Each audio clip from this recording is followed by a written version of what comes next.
हाल ही में अमेरिका ने दक्षिण चीन सागर में अपने समुद्री बलों को एकीकृत रूप से तैनात करने का निर्णय लिया है।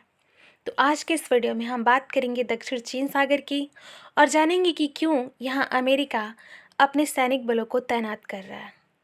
दक्षिण चीन मॉर्निंग पोस्ट के अनुसार दक्षिण चीन सागर में चीन के प्रभाव का मुकाबला करने के लिए अमेरिका ने अगले एक दशक में अमेरिकी नौसेना, मरीन कार्प्स और कोस्ट गार्ड सहित अपने अन्य समुद्री बलों को एकीकृत रूप से तैनात करने की योजना बनाई है। विशेषज्ञों का मानना है कि अमेरिका की यह एकीकृत ऑल डोमेन नौसैनिक शक्ति integrated all domain novel power चीन का दक्षिण चीन सागर में दृढ़ता से मुकाबला करेगी।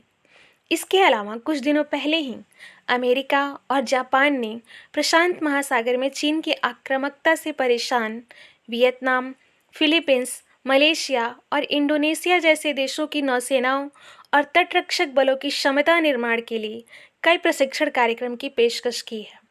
इसके अलावा इन देशों को आधुनिक टेक्निक युक्त विभिन्न उपकरणों के हस्तांतरण की पेशकश भी की है।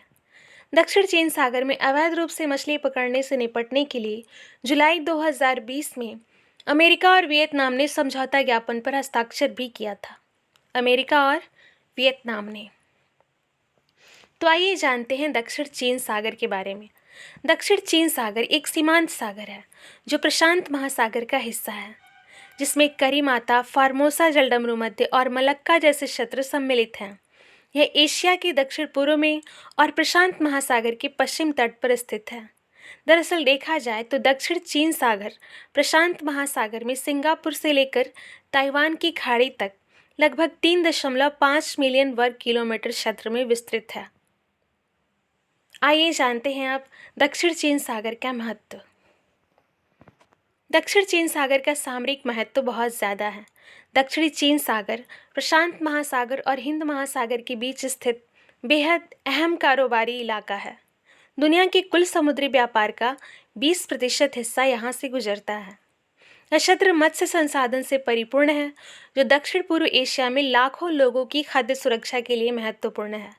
माना जाता है कि इसके सीबेड के नीचे विशाल तेल और गैस का भंडार है, जो इसे आर्थिक रूप से और महत्वपूर्ण बनाता है। दक्षिण चीन सागर में 11 बिलियन बैरल प्राकृतिक तेल के भंडार हैं और 190 ट्रिलियन क्यूबिक फीट प्राकृतिक गैस के भंडार हैं, जिसकी 280 ट्रिलियन क्यूबिक फीट होने की संभावना भी व्यक्त की गई है।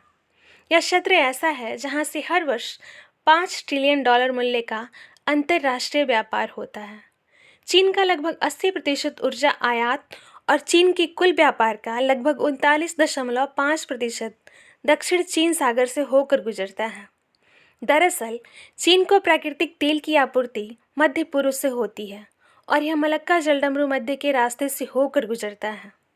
अक्सर अमेरिका चीन को चेतावनी देता है कि वह मलक्का जलडमरू मध्य को ब्लॉक कर देगा, जिससे चीन की ऊर्जा आपूर्ति रुक जाएगी। इसलिए चीन दुनिया भर के अन्य देशों में अपनी ऊर्जा सुरक्षा को लेकर सजग और आक्रामक हुआ है। यही कारण है कि चीन को दक्षिण चीन सागर में अपने भू आर्थिक और भू सामरिक हित दिखाई देते हैं। तो अब इससे संबंधित विवाद क्या है, आइए ये जान लेते हैं। दक्षिण चीन सागर विवाद दुनिया के सबसे बड़े महासागरीय विवाद के रूप में माना जाता है।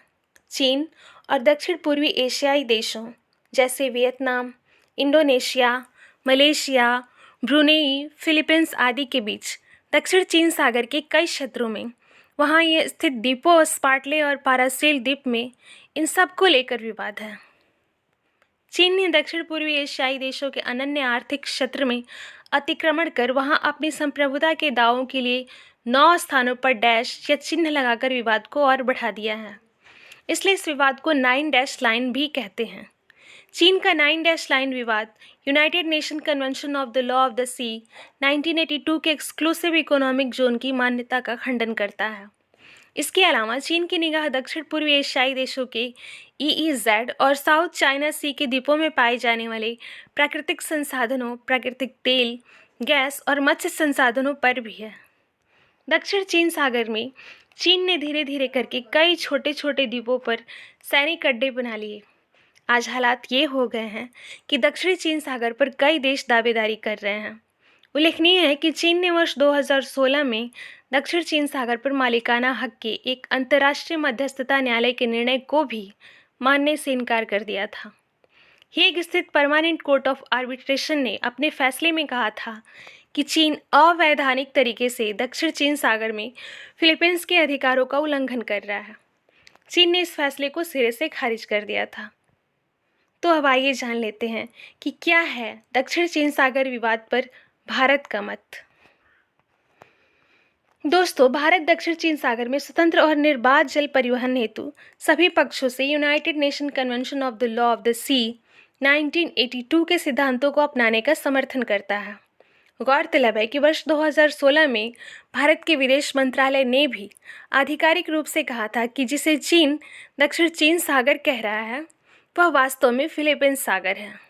तो इस तरह Bharat united nation convention of the law of the sea 1982 का समर्थन करता है और वह यह भी मानता है कि दक्षिण चीन सागर फिलीपींस सागर है। आज के इस वीडियो में बस इतना ही। मिलते हैं फिर नेक्स्ट वीडियो में।